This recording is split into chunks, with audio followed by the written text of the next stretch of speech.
Hey, assalamualaikum warahmatullahi wabarakatuh. Kembali lagi dengan saya Bidan Juju di ngobrol pagi.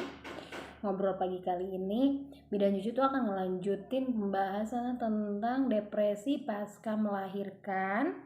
Soalnya ada beberapa depresi kan yang akan saya jelasin. Salah satunya yang sudah saya jelasin adalah baby blues. Baby blues itu adalah tahapan awal. Tahapan awal yang emang beradaptasi dari ke apa peningkat atau penurunan hormon estrogen dan progesteron yang secara drastis yang bikin menjadi mood swing jadi itu tuh masih fase awal gitu lah baby blues, tapi ketika ada peningkatan sampai depresi 1, 2, tahap 1 dan 2 itu mungkin akan sangat luar biasa sekali gitu ya perubahan depresinya gitu. Jadi tahap awalnya itu adalah dari dimulai dengan baby blues. Makanya saya bilang mungkin semua 90% wanita melahirkan itu akan 90% wanita melahirkan itu merasakan yang namanya baby blues. Cuma yang akan meningkat sampai ke depresi tingkat 1 dan 2 itu macam-macam gitu kan. Mungkin hanya sekedar baby blues biasa gitu kan, atau emang sampai tingkat depresi gitu. Jadi yang saya akan bahas sekarang itu yang tingkat baby blues sampai tingkat ke depresi. Baik, baby blues tingkat ke depresi itu apa sih ya gitu kan? Depresi pasca melahirkan terjadi sekitar 4 minggu setelah melahirkan, minimal 2 minggu berturut-turut. Ya, jadi dia tuh setelah 4 minggu melahirkan terjadi gangguan kejiwaan atau gangguan pemikiran dengan gejala sangat merasa sedih, tertekan, sulit berkonsentrasi, gangguan tidur, tidak selera makan, mudah tersinggung, mudah marah, merasa lelah, tidak bergairah pada aktivitas harian, perasaannya lelah, tidak bergairah ya, perasaan bersalah, khawatir tidak dapat menjadi ibu yang baik, pikiran untuk melukai diri atau bayinya, dan merasa menderita terhadap gejala yang dialami. Dia tidak tahu. Jadi gejalanya itu salah satunya dia tidak karuan ya. Jadi dia nggak pede menjadi ibunya, itu tingkat ketidakpedean menjadi ibunya itu sangat tinggi sekali. Kalau saya tingkatin dari 10, dia sampai 9, 10 gitu ya, sangat tinggi sekali gitu. Dia tidak pede gitu. Ini depresi pasca melahirkan yang tingkatan dari baby blues itu gitu kan. Terjadi yang saya bilang juga terjadi baby blues. Semua perempuan atau 90% perempuan yang melahirkan itu terjadi baby blues karena emang penurunan hormon estrogen dan progesteron yang mengakibatkan mood swing. Nah, kalau ini terjadi sampai depresi tingkat 1 itu biasanya terjadi 4 minggu setelah melahirkan dan 2 minggu berturut-turut gitu ya. 2 minggu berturut-turut. Jadi jangkanya ada lumayan lama. Kalau baby blues kan hanya 2 minggu aja. Kalau ini tuh sampai dari 4 minggu sampai 2 minggu berturut-turut, mungkin jangkanya lama. Dia tidak pede, malah sampai meningkatnya dia sampai ingin melukai bayinya. Tidak karuan, pokoknya tidak karuan. Dia tidak bisa menentukan apa yang terjadi pada dirinya gitu. Yang dia rasain, dia hanya merasa lelah, merasa sulit berpikir gitu kan, sulit menentukan apa yang yang dia rasain hanya seperti itu gitu kan. Dia tidak bisa menentukan apapun apa yang harus dilakukan gitu kan. Kita mengingat ke pencegahan lagi, sama pencegahannya dengan baby blues juga. Pencegahannya ibu hamilnya itu, ketika hamilnya itu harus sering konsultasi sama ibu bidan, sering sharing tentang pengasuhan anak, sering sharing tentang kelahiran, tentang persalinan gitu kan ya. Kalau seperti itu kan ada kesiapan dalam dirinya, itu untuk pencegahannya. dan memahami tanda atau gejala-gejala masalah kejiwaan gitu kan, karena emang dia udah jadi kemampuan dirinya udah mulai bertahap meningkat karena dia sering berkonsultasi dari ketika kehamilan. Yang kedua, pada saat hamil kontrol dengan teratur ke bidan dan ke dokter sesuai jadwal. Jadi jadwalnya setiap bulan untuk posyandu, jadwalnya setiap bulan untuk bertemu dengan bidan. Dia kontrol setiap waktunya gitu kan, untuk berkomunikasi gitu kan, untuk membawa wawasannya, untuk menambah kesiapannya menjadi ibu gitu kan. Mengkonsumsi makanan-makanan yang sehat dan bergizi termasuk vitamin. Deteksi dini faktor risiko pada ibu hamil atau pasca melahirkan. Dukungan dan perhatian dari suami, keluarga, dan teman selama masa kehamilan dan pasca melahirkan. Nah ini dukungan itu untuk pencegahannya. Dukungan suami yang pertama adalah dukungan suami, karena emang suami adalah orang yang terdekat sekali dengan si ibu, orang yang emang sangat dekat sekali dibandingkan dengan orang tuanya. Dia sangat dekat sekali dengan suaminya, makanya dukungan yang pertama adalah dari suaminya, keluarganya, dan lingkungannya. Apabila kita mendapatkan lingkungan yang seperti itu, pasti akan sangat, ketertekanan itu akan meningkat, malah sampai tingkat ke selanjutnya. Depresinya ada sampai ke tingkat 2 gitu ya. Itu pencegahannya dari mulai kehamilan ya.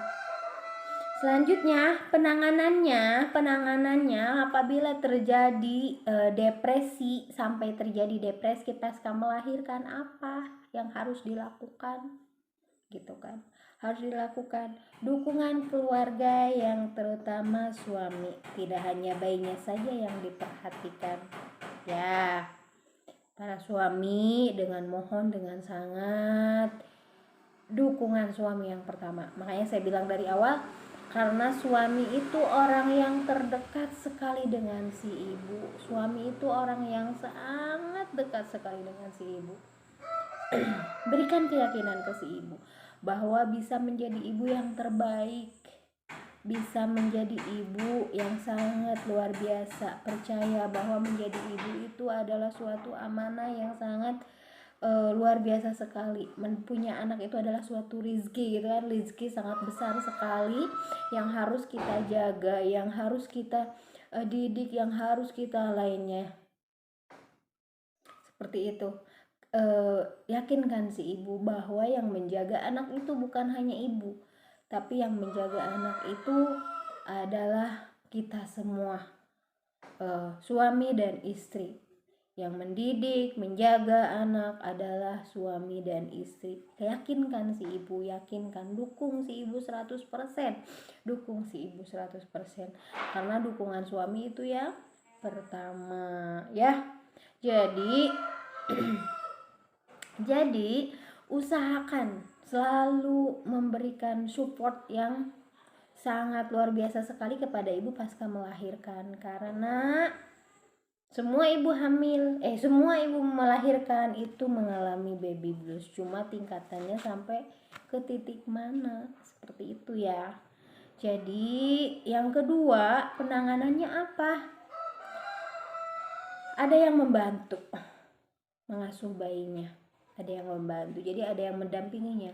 Jangan biarkan dia berdua saja sama bayinya, si ayahnya kerja gitu kan, mertuanya nggak ada atau emang ibunya nggak ada. Usahakan ada yang membantu, jadi ada yang memantau. Soalnya ketika terjadi depresi itu, yang dia lakukan adalah ketidakpercayaan diri untuk menjaga bayi, sampai dia bisa ingin melukai dirinya dan juga bayinya. Dia bukan malah itu. Dulu terjadi berita di mana di Jawa ya, ada yang ibu mengubur bayinya hidup-hidup. Itu berawal dari baby blues, tapi dia udah masuk ke tingkat 3 depresinya, makanya dia sampai mengubur bayinya hidup-hidup. Itu ada pernah berita seperti itu ya. Jadi itu seperti itu Bu, yang namanya depresi pasca melahirkan itu ngefeknya sampai dia ingin melukai bayinya dan melukai dirinya sendiri. Mengajak bicara mengenai perasaannya, ajak bicara si ibu mengenai perasaannya.